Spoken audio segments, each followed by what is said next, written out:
Shalom, nós voltamos aqui com nossos estudos do livro de Gálatas. Hoje continuamos a partir do capítulo 1, do versículo 11 e 12. Estamos aqui também lendo com pesquisas, e diz assim os versículos: Mas faço-vos saber, irmãos, que o evangelho que por mim foi anunciado não é segundo aos homens, porque não recebi nem aprendi de homem algum, mas pela revelação de Yeshua HaMashiach. Em sua carta, Paulo contrasta a sua pregação com o evangelho segundo os homens. O que Paulo quer dizer quando diz evangelho segundo os homens? Ele, de certo, não se refere a um evangelho falso ou a um evangelho corrupto ou algo da carne e mundano. Apesar de ser isso a primeira coisa que passa na cabeça de muita gente, ele usa esse termo para diferenciar seus ensinos, os ensinos que normalmente eram pregados em sua época. Dentro do judaísmo, assim como do cristianismo, a forma em que se ensina a palavra é através de uma pessoa a outra, assim como alguém que aprende sobre a palavra ouvindo alguma pregação. Aqueles que vivenciaram e viram a Yeshua passavam essas informações de forma oral ou escrita para outros indivíduos. Era um método muito comum dentro do judaísmo. E os ensinamentos segundo os homens, ao qual Paulo se refere, é exatamente o que está ocorrendo agora com quem está lendo este livro e recebendo informações segundo os homens. Então, essa forma comum e ordinária de se aprender algo ou receber o evangelho é o que Paulo se refere ao evangelho segundo aos homens. Então, o evangelho segundo aos homens é bom e é a forma como todos nós recebemos as boas novas em novas vidas, pois todos aqui um dia ouviram a palavra de Deus através da boca de algum homem. Porém, ele usa essa comparação para alegar que o evangelho que ele ensina não lhe foi ensinado através de alguém que viu a Yeshua ou de algum apóstolo, mas sim pelo próprio Yeshua, através de uma revelação sobrenatural em um determinado momento da vida de Paulo. E quando fizermos uma análise do relacionamento de Paulo com os outros apóstolos, a partir do capítulo 2 desse livro, veremos que Paulo, no momento em que estava pregando aos Gálatas, ainda não havia tido um contato direto com os apóstolos de Yeshua. Então não teria como ele ter aprendido sobre o Mashiach através daqueles que o testemunharam através de homens. Isso é de extrema importância dentro das cartas de Paulo, pois ele justifica seus ensinos e sua visão de uma forma que foge do padrão de ensino judaico. E isso lhe dá autoridade de alegar que seu ensino vai de encontro com aquilo que é ensinado através do evangelho segundo os homens, daquilo que as pessoas estão acostumadas a ouvir. Uma pessoa escuta sobre o Mashiach, acredita em sua palavra, aceita sua verdade e se torna um seguidor. Porém, não foi assim que aconteceu com Paulo, mas foi através de uma visão que teve do próprio Yeshua que o revelou em visão sobre o que ele deveria pregar. Foi de uma forma sobrenatural que fugia do padrão de ensino humano. Paulo se apegava fortemente a esse fato. Capítulo 1, versículo 13 e 14, ele diz assim: Porque já ouviste qual foi antigamente a minha conduta no judaísmo, como sobremaneira perseguia a igreja de Deus e a assolava. E na minha nação incidia em judaísmo a muitos da minha idade, sendo extremamente zeloso das tradições de meus pais. Sabemos que Paulo era um fariseu, muito envolvido, alguém que estudava muito e alguém que excedia aos de sua idade no sentido de foco, de esforço. E na época que Paulo se tornou um seguidor de Yeshua, ele odiava todos aqueles que acreditavam que Yeshua era o Mashiach. Ele perseguia e condenava todos que de alguma forma seguiam o messianismo, ensinando através de Yeshua. Para que possamos entender os motivos de Paulo para perseguir essas pessoas, deveremos antes entender alguns detalhes do versículo 14 que nós lemos. O que seria exceder em judaísmo? Segundo Paulo, seria ser zeloso nas tradições de seus pais. Isso nos traz dois termos muito profundos de difícil compreensão dentro desse versículo. Analisaremos um por um. Zeloso. Zeloso é um termo talmúdico muito usado não para aquele que apenas tem cuidado pela lei, mas também por aquele que forçavam a prática da lei. No judaísmo do primeiro século, aqueles que recebiam a formação para se tornar zelosos eram treinados na arte de garantir que a lei judaica fosse praticada pela população judia, assim como o juiz é treinado para garantir que a lei de um determinado país seja cumprida. Quando Paulo se apresentava como zeloso, ele revela sobre o preparo que estava recebendo em sua juventude. Paulo estava sendo preparado para se tornar um rabino, um doutor da lei, um juiz, ou, no caso, um membro do Sinédrio, Sanhedrin. Isso trazia um forte peso perante as outras pessoas, pois uma pessoa preparada para fazer parte do Sanhedrin era extremamente respeitada, tanto pelo seu conhecimento da Torá, quanto pelo peso social que tinha. Mas, pela obra de Yeshua, ele largou tudo isso, mostra que trocou uma vida de honra, poder e sucesso para seguir uma missão dada através de uma visão do próprio Mashiach. Isso trazia um enorme respeito por quem ele era em todas as sinagogas que ia. Por isso que sempre que chegava em uma cidade diferente, ele era convidado para pregar.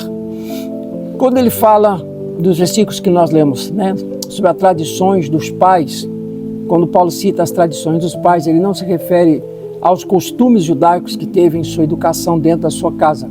O termo tradições dos pais é algo muito comum dentro do judaísmo, é um outro termo para a Torá oral usado no judaísmo do primeiro século. É exatamente nesse ponto em que muitas interpretações teológicas se apegam para alegar que Paulo largou o judaísmo e a Torá. Não devemos ter muito cuidado agora. Como citado no início desse capítulo, a Torá oral, o Talmud e as tradições dos pais, todos se referem às leis judaicas e não às leis de Deus, a Torá. Mesmo que as leis judaicas tenham sido formadas pelos rabinos com base na Torá, elas não provinham de Deus. Posso citar diversas leis, como, por exemplo, o lavar ritualístico das mãos, que foram instituídas pelos rabinos, mas não está escrito na Torá. As inúmeras proibições em relação ao Shabat, as vestes ortodoxas, a forma como as rezas devem ser feitas e milhões de outras regras que não estão na Torá. Isso cria um jugo extremo sobre o povo judeu e é por isso que Yeshua dizia que seu jugo era leve, pois ele comparava seu ensino de Torá com a quantidade absurda de leis judaicas que já existiam em sua época. Sabemos que os rabinos criaram muitas leis, chamada Derabanan, eram cercas colocadas para que houvesse de alguma forma um apoio para que o povo pudesse estar cumprindo as leis de Deus. Paulo, ao mencionar que ele era bom nas tradições dos pais, ele mostra que ele era bom nos ensinos rabínicos, que ele era um entendido das leis judaicas e não apenas das leis de Torá. Então, quando Paulo afirma que ele foi zeloso nas tradições dos pais, ele afirma que duas coisas fazem parte da sua formação: a sua educação para se tornar um membro do Sanhedrin e a forma como se dedicava às leis rabínicas de sua época, porém ambas agora estão no seu passado. Paulo, em nenhum momento das suas cartas, diz que ele largou as leis de Deus.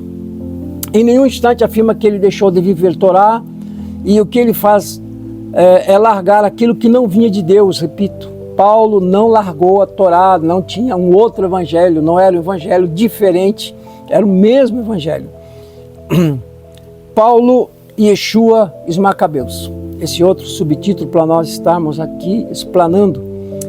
É de comum conselho dentro das igrejas que os verdadeiros opositores de Yeshua eram os fariseus.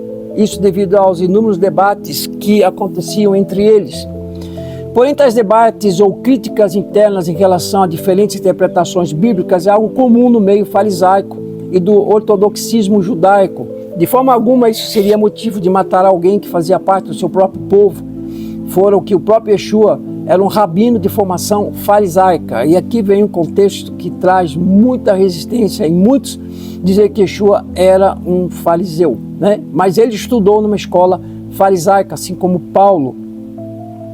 E Yeshua, ele cumpriu todos os princípios de um bom judeu, viveu como um bom judeu e voltará como um bom judeu. Quando digo bom judeu, no sentido que é um praticante das leis, com sabedoria e equilíbrio em tudo para que o nome do eterno Deus fosse glorificado. Então, voltando um pouco ao passado, olhamos para a história dos Macabeus. Os Macabeus foram uma família judia que agitou uma rebelião contra o domínio grego na época. Usando de técnicas de guerrilha, eles venceram um enorme exército macedônio de uma forma milagrosa. E esse fato é tão importante na história judaica que essa data é celebrada até hoje através das festas de Hanukkah. Mas o que me interessa aqui é o resultado social que isso gerou dentro do povo de Israel.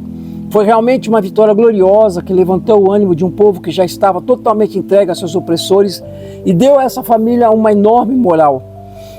Essa moral foi crescendo com o tempo e tornou-se influência, tornou-se poder até chegar ao ponto em que os descendentes dessa família tomaram o poder do reino de Judá de uma forma em que tudo estava em suas mãos. O Sanhedrin, o templo, o sacerdócio, os líderes, os governadores, o comércio, tudo estava ligado de alguma forma aos seus descendentes e chegava ao ponto de muitos se tornarem sacerdotes sem ao menos serem da tribo de Levi, o que é uma falta grave perante a Torá.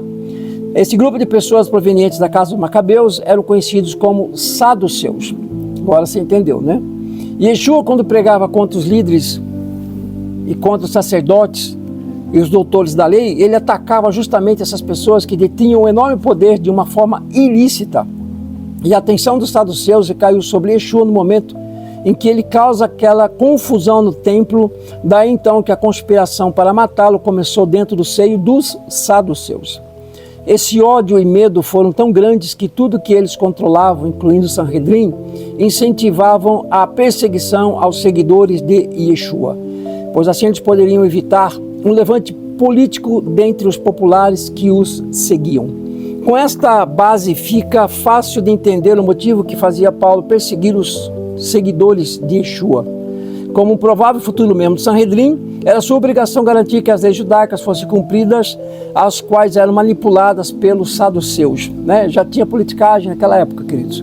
O foco se torna os seguidores de Yeshua devido à forte influência que os macabeus possuíam no Sanhedrin, pois os mesmos foram diretamente afetados pela pregação do Mashiach e assim incentivava os membros de uma forma sutil a caçarem a todos que seguiam o messianismo de Yeshua.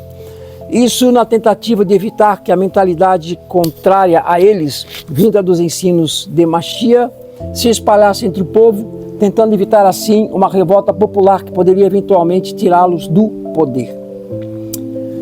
Agora pegamos Gálatas capítulo 1 e vamos falar sobre o versículo 15, que diz: mas quando aprove a Deus que deste o ventre da minha mãe, e ele me separou e me chamou pela sua graça. Essas palavras mostram perfeitamente a identidade de Paulo como rabino, e o conceito de ser escolhido no ventre da mãe é uma concepção vastamente usada no meio rabínico e um conceito intrínseco da mentalidade religiosa de Israel do século I, como alega o profeta Jeremias, no capítulo 1, versículo 5, até mesmo de te formar no ventre materno, eu te escolhi, antes que viesse ao mundo, eu te separei para a missão de profeta para as nações. Quando a Bíblia chama Deus de onipresente, o termo utilizado em hebraico é Ha-Makom, que em sua tradução literal significa o lugar. Isso muda um pouco o conceito, pois Deus não está em todos os lugares, mas todos os lugares estão dentro do Criador. Dizer que Ele está em todos os lugares seria diminuir ao Senhor. Ele está em tudo, tudo que existe, que foi criado, foi formado nos céus, na terra, no espaço, no universo, tudo está dentro dele, ele é maior que tudo isso, ok? Então, revelando assim a sua soberania e poder, o passado, o presente e o futuro já estão dentro do eterno. Sendo assim, quando ele escolhe alguém, é porque antes da criação de todas as coisas, o Criador já conhecia o coração e a disposição de servi-lo desse determinado indivíduo. Servir a Deus não é uma escolha que parte do ser humano, mas que parte do próprio Deus. E o que quer dizer é que Deus não é para todos. Não é porque o indivíduo vai a alguma igreja e presta culto a Deus que ele é um escolhido por Deus. Aqueles que Deus escolhe possuem uma essência natural de entender, se sujeitar e obedecer a seus mandamentos.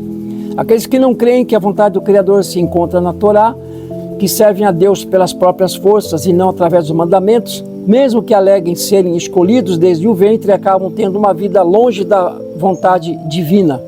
Quando Paulo aborda esse assunto, ele quer mostrar aos Gálatas que o que ele faz não provém de algo que ele escolheu, mas algo que foi escolhido para ele.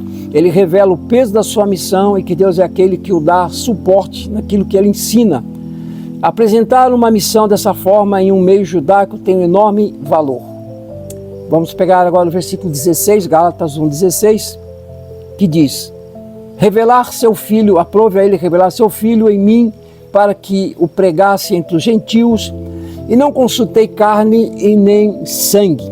Esse versículo gera algumas perguntas que vão além do que falamos até aqui. O que ele quer dizer com consultar carne e sangue? Qual a diferença do que ele pregava para o que os apóstolos pregavam? Antes de responder, levantamos mais alguns detalhes sobre a fé de Paulo. Sua fé tinha características fortíssimas de acordo com a mentalidade judaica. A primeira era o misticismo, o espiritual, ou como chamariam os rabinos, Paulo era um cabalista. Isso pode ser entendido quando lemos 2 Coríntios 12, 2.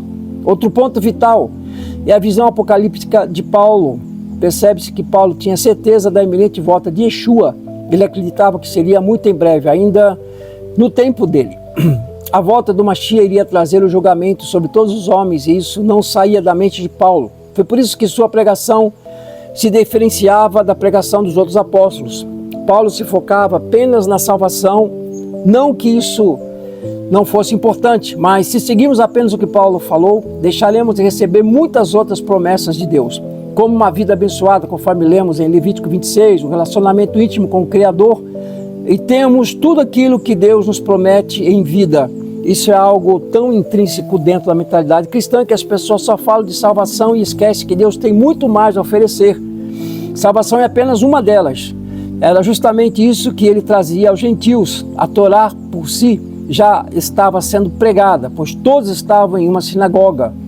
Lembrando aqui claramente, Atos 15, versículos 19, 20 e 21 nos mostra claramente que quando os gentios se convertiam, eles tinham 4 pontos que deveriam ser acertados no mesmo momento, conforme o concílio dos apóstolos, quando Paulo esteve ali com Tiago, Pedro e os outros irmãos. Gente, a gente está aqui numa chácara, aqui, então tem uns mosquitinhos aqui, ok? Então, foi decidido pelo Espírito Santo e pelos apóstolos que os gentios que estavam se convertendo, eles deveriam não comer mais sangue, não comer carne sufocada, não praticar idolatria e não prostituir-se. E que no versículo 21 diz, porque as sinagogas nas sinagogas estão sendo pregadas as leis de Moisés. Eles tinham que conhecer. Então vemos claramente, ninguém se converte para um propósito sem querer saber tudo sobre aquele propósito. Então, se alguém se converte a Yeshua, o mínimo é que ele queira conhecer tudo sobre Yeshua para saber de fato o que ele está abraçando. Assim, um gentio que se convertia a Deus através da vida de Paulo, por exemplo, eles não ficavam sendo diferentes do povo judeu. Eles praticavam as festas bíblicas, o Shabat, as leis de Kashrut, que são as leis alimentares. Eles praticavam os princípios da Torá, as leis da Torá, né? Eles aprendiam aonde? Nas sinagogas. As sinagogas estavam espalhadas em todos as cidades e países ali vizinhos, onde Paulo, né? Na Ásia Menor, onde Paulo viajou, muitas cidades ali, e havia judeus em todas elas. Havia sinagogas espalhadas por todos os lugares. E os gentios se convertiam e iam para as sinagogas para aprender sobre quem é o Deus de Israel, ok? Então, essa situação no meio cristão de que o Novo Testamento é o testamento do bom Deus e o Velho Testamento do Deus mau, né? Que a graça se separou da lei, que Yeshua aboliu a lei. São tantas falácias que quando você se preocupa em estudar um pouquinho, você vai entender de fato que o engano vem por comer, como diz na colher do líderes, né? A gente tem que pesquisar para ver se é verdade o que nós estamos ouvindo. Então é isso. Então é algo tão intrínseco dentro da mentalidade cristã que as pessoas só falam de salvação, né? Esquece que Deus tem muito mais a oferecer. Paulo então diz que não consultou carne e sangue. Com isso ele se refere à autoridade apostólica que havia em Jerusalém, a qual foi dada a Pedro e a Tiago, irmão de Yeshua. No momento em que Paulo fez essa citação, ele revela que, apesar do seu evangelho ter vindo direto do Mashiach, ele ainda não havia recebido a autorização dos líderes estabelecidos por Yeshua para que pudesse pregá-lo nas sinagogas. Ok, queridos, a gente vai ficando por aqui, vamos passando por partes, tem bastante assunto para estarmos falando sobre o livro de Gálatas, né, e fazendo comentários também. E o importante é não nos basearmos apenas no que nós ouvimos, mas estudar para ver se aquilo de fato existe e é verdadeiro, né? E principalmente o livro de Gálatas, que é muito polêmico. O livro de Gálatas é usado para separar Israel do povo de Deus. O livro de Gálatas é usado para dizer que as festas bíblicas não precisam mais ser praticadas. E é interessante darmos uma mergulhada no conceito de cultura do livro de Gálatas, quando ele foi escrito, por quem foi escrito, qual a realidade, que é isso que nós estamos abordando aqui, para a gente entender o foco, né? E vemos que tem muita coisa que é religiosidade, que é romanismo, e a gente está bebendo e comendo e não estamos confirmando se aquilo de fato vem do eterno, né? Muitos pregadores que têm voz sobre centenas de milhares de pessoas pregando que Yeshua foi o fim da lei. Como é que existe, gente, como é que vai existir ordem dentro do reino de Deus sem lei, né? Aí, ao mesmo tempo que dizem que o fim da lei é Cristo, eles dizem assim, não matarás, não cometerás adultério, mas isso é lei. Então há uma confusão que nós precisamos discernir de fato e entender que nós temos sido enganados, né? Eu fiquei aí 37 anos, né? 37 anos pregando uma realidade, e faz 2 anos ou pouco mais que nós decidimos, vamos buscar entender mais, conhecer mais quem era Yeshua, qual a cultura dele, como é que era a cultura do século I, como é que era a condição do ambiente que os apóstolos viveram. E aí você começa a descobrir várias coisas, né? Ver como foi escrito no original, o que realmente está ali de fato, por que houve a separação da igreja de Israel, por que lá no século I já começou, né, uma divisão entre Velho e Novo Testamento, que não existia isso, aliás não existia nem Novo Testamento, né? Como que no 3º século Roma assume a religião, né, embora eles tivessem muitos adoração a muitos deuses, eles assumem a religião cristã como sendo uma das principais religiões, e como que foi depois disso introduzido a quebra do Shabat, né, e a guarda do domingo, como que foi introduzida a quebra da ligação da igreja com Israel, como é que foi feita essa separação, como é que foi substituído por festas pagãs, né? Várias festas pagãs foram introduzidas por Roma, e nós acabamos abraçando tudo isso e achando que estávamos ainda agradando a Deus. E quando você vai ver, no princípio não existe fé em Deus sem Israel.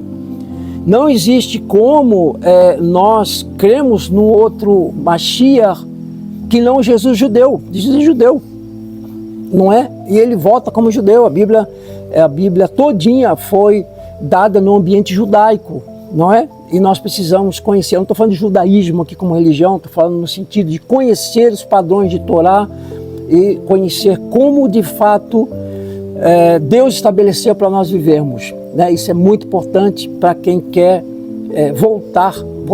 ir às raízes da fé, né? Precisamos nos aprofundar mais. Então a gente se vê aí no próximo vídeo sobre o livro de Gálatas. Que Deus abençoe a todos. Shalom.